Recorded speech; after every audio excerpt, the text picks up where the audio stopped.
Alright, so I'm going to do things a little differently than I usually do them. I'm going to give you guys a synopsis of this movie, tell you guys what I think of it, give my final review, and then I'm going to get into some spoiler talk. So this movie is an amalgamation of old school and new school Spider-Man. It's a coming together of the old times and the new times. Everybody knows he's Spider-Man, and it's kind of crumbling his life around him. It's destroying everything for him and his family. So he wants to put a stop to it, and he visits Doctor Strange to cast a spell to try to stop it. As we see in the trailers pretty much give away most of the story, where he's talking while Doctor Strange is casting the spell, and he totally fucks up the spell, and it opens up the multiverse, and then we get all the bad guys from the previous movies coming in, and it causes a whole array of issues for Peter that he's got to deal with. This movie was fun, guys. Here's the thing. This movie has so much hype behind it. Everyone's so in love with it. They love it so much. And I'm going to get into the reasons that I really liked it, but I also kind of didn't like it at the same time. And I'll get way more in depth with that in my spoiler section. But this movie was a lot of fun. It was extremely action-packed. I mean, really action-packed from beginning to end. This gave Endgame a run for its money, guys. This movie was action-packed to the extreme, and it's a fun ride. You have a lot of fun watching him fight these villains, and it's awesome. Some of the villains look a little weathered, though. Here's the thing. It's supposed to be kind of like no time has passed for the villains of the previous Spider-Man movies. It's kind of like the timelines are parallel. But as we can see, those villains are all weathered looking. They look kind of old, except for Willem Dafoe. Willem Dafoe kind of brings it home in this one. I thought he had an excellent performance in this. He goes from being super happy and nice and kind of very cherubic, kind of very childlike and innocent, to then being very nasty and grim and evil, guys. It's crazy. His facial expressions are all over the place in this movie. You see a wide range of acting coming from Willem Dafoe in this. He's a top-notch killer in this. Hardcore killer. But like Alfred Molina, for example, looks really old and weathered. I liked what they did with Jamie Foxx's character. He looked really nasty and gross in the Spider-Man movie that he's originally in with Andrew Garfield. But in this one, he's Mr. Sexy. He looks good. They also did the thing from the comic books with the electricity coming from his head. What he looks like, what Electro looks like in the comic books. They paid homage to that. I like that a lot. And this stuff shouldn't be any spoiler for you guys. This is straight out of the trailers. We see Electro, we see Alfred Molina's Dr. Octopus, we see Green Goblin, we see all this stuff. So this shouldn't be any surprise to you guys. I'm just letting you know that they look great on screen.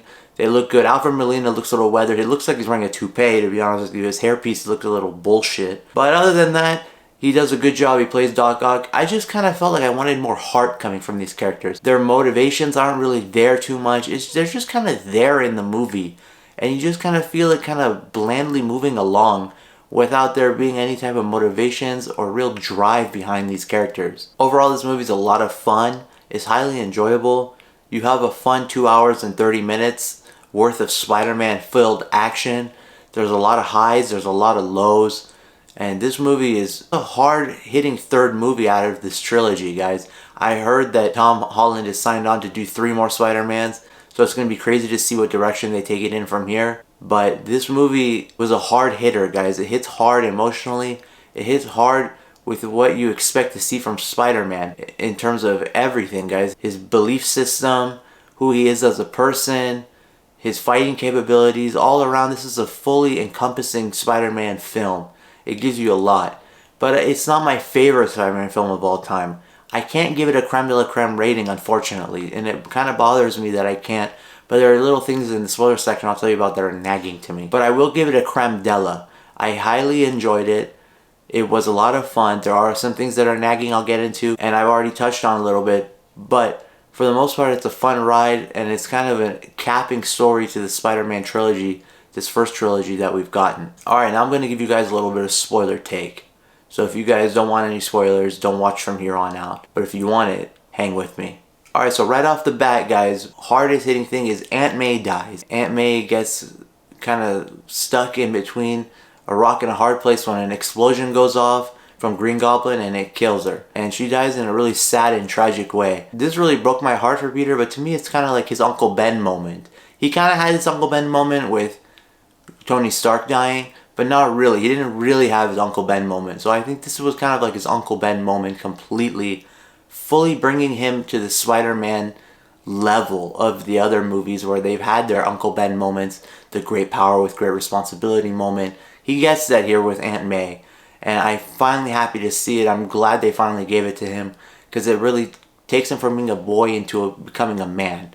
So I really like seeing that a lot. We also get Toby Mcguire and Andrew Garfield. They give us some extended cameos in this, and I gotta say, guys, I didn't really like it too much.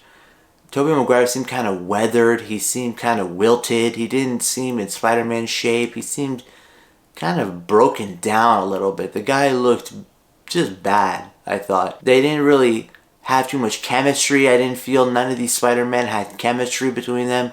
It kind of took away from their Spider-Man movies, I felt. Those moments that you get from Tobey Maguire's Spider-Man that are so unique to him and so excellent kind of get diffused from his moments in this movie a little bit. They kind of kill his vibe, kind of. It's just, I wasn't feeling it too much. Andrew Garfield, I didn't really like too much as Peter Parker. I didn't feel his vibe at all as Peter Parker. This hipster, skateboarding, badass. I like the skateboarding scene. I just didn't like it for Peter Parker. So I didn't really feel him too much as a Peter Parker. He was too cocky. He was too full of himself. He wasn't unsure of himself like Peter normally is. I didn't like that side of him. He was kind of like Spider-Man 24/7, just always full of himself, cocky, brazen.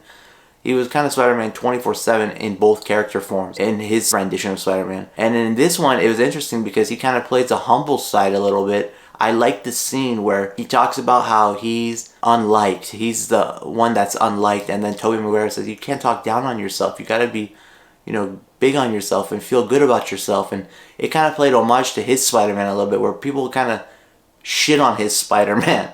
And I like that they kind of paid homage to that a little bit. And I like that a lot. But overall, I just didn't like the chemistry here, guys. I didn't like the chemistry between these three Spider-Man. I wasn't feeling it too much. I didn't see too much of a difference between their suits like you do from each individual movie that they've had. Their suits kind of meshed together, so when they're having a big battle royale scene, it just kind of felt mangled together, and you can't kind of tell which Spider-Man is which. And I just didn't like it too much. I didn't like them fighting these villains before because I kind of felt I've seen this before, guys.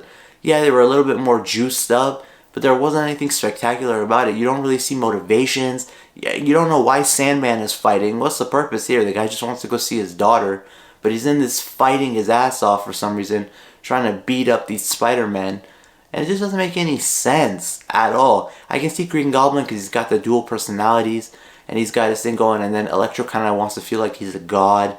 I get what he's doing, but for the most part, they had a chance to have clean slates, start fresh. Peter's giving them an opportunity to get rid of the negative aspects of their lives and make it so that they're whole again as an individual, feeling like their old selves, feeling good. I get Electro, his old self was a piece of dog shit. He was mangled, he was an old nerd looking like shit. His hair was all wavy and garbage. Now he's Mr. Sexy and he likes the power that he's feeling now. I get him. The others I didn't really get too much. I didn't feel their motivations. I didn't see why they were trying so hard not to become a better version of themselves. And just fighting in general with Spider-Man, it didn't really make sense what their beef was with this rendition of Spider-Man, the Tom Holland Spider-Man. But they seem to have a beef with him, but I can't really tell what their beef was with him so much because all he tried to do was help them. So it just didn't make a lot of sense. I didn't really like it too much. There were some jokes that fell flat, I thought, throughout the movie with Andrew Garfield's character dropping some jokes. I just didn't really like it too much. Tobey Maguire's character just kind of fell flat for me a little bit. Like I said, it took away from his old rendition of Spider-Man. Those heart-pounding moments I felt, those moments where I got goosebumps from him as Spider-Man, kind of were killed from this rendition where he's playing himself, but in this version of Spider-Man, it kind of killed it for me. I couldn't feel the vibe like I used to feel it, and it was kind of heartbreaking a little bit. And at the end of this movie, Peter Parker kind of becomes a nobody. Not kinda, he does. He becomes a nobody. He's got no past, he's got no present, he's got no future at the moment. He's got nothing because nobody knows who he is. He's got to study for the GED to take a GED because he's got no high school diploma, he's got no high school experience, teachers don't know who he is, he's been forgotten by everyone. His life couldn't be any shittier at the moment. He's kind of got a fresh start. I think the direction they're going to take it, maybe he meets Gwen Stacy, or maybe he has a thing with Betty Brant. I don't know. I think maybe they'll introduce Gwen Stacy in the next trilogy, and he'll meet Harry, and he'll become friends with Harry, and maybe something will develop with Harry a little bit. Or maybe they'll just, bring Miles into it from there on. I'm not sure which direction they're going to take it. Oh, it really sucks for him. He lost his aunt, he lost his identification, but it's at the same time, it's kind of this moment where he's going from being a child to growing into being a man. Now he's truly Spider-Man. He's no longer Iron Boy Jr. He's no longer this shadow of Iron Man. He's now a full-fledged man at this point. And I thought that was really interesting. I liked it and appreciated that a lot. I thought now he's truly Spider-Man. And now he's got all the weight on him from what he needs to do to make his future move forward. And now he knows great power comes with great responsibilities, which he got from his aunt. And he's just got to push forward and be the best version of himself that he can be. And he made the biggest sacrifice as a superhero that you can possibly make. And that's the hardest thing. He made the hardest decisions possible, and he got horrible consequences that happened to him because of it. But because he did this, it truly shows that he is a true superhero of the highest caliber. And I like that a lot. I thought he was a badass for that reason. Let me know what you guys thought of this movie. If you guys have seen it, I'm curious to know what you guys think. This is just my take on it. Some things I liked, some things I didn't like. But let me know what you guys thought. I'm dying to know what others think. So please comment and let me know what you guys thought of the movie.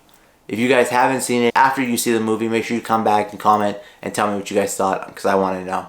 Alright guys, thanks for watching, and make sure you subscribe for more content and reviews, and I'll catch you on the next According to Ash.